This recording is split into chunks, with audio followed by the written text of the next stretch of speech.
The figures are better than forecast, and Britain is holding its nerve. We're sticking to our economic plan. Britain is on the mend, but we've got to stick with the plan because there's still a long way to go. I know things are still difficult for families, and that's why I'm absolutely determined to put right all that went wrong in the British economy and make sure we have an economy that works for everyone. Well, of course, there's been a huge challenge recovering from this very deep recession back in 2008-09, and actually the numbers today show and confirm that that was indeed a very deep recession. Now, my job has been to make sure we can move from rescue to recovery. I think we are doing that, and one of the interesting things about the figures today is that they are quite broadly based. In other words, you see growth in construction, in manufacturing, as well as services.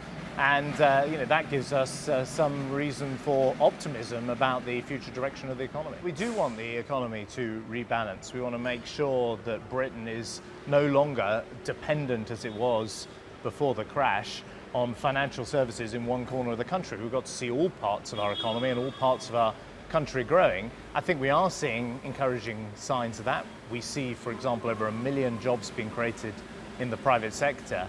And here in the Midlands, for example, where private sector employment fell before the crash, actually now it's increasing and businesses are growing and they're growing in all sorts of different sectors. So, I think you see some of that rebalancing now taking place that is so necessary. We're putting a huge effort into building the infrastructure that this country needs. Last night I was looking at the roadworks which we're doing on the M6 to improve the motorway network of this country. We're also helping the construction of new homes, a very important part of the construction sector, with our Help to Buy scheme that is helping families buy that first home. So in all sorts of different ways, we are assisting construction. That's one part of the piece. We're also trying to make this country a much more competitive economy.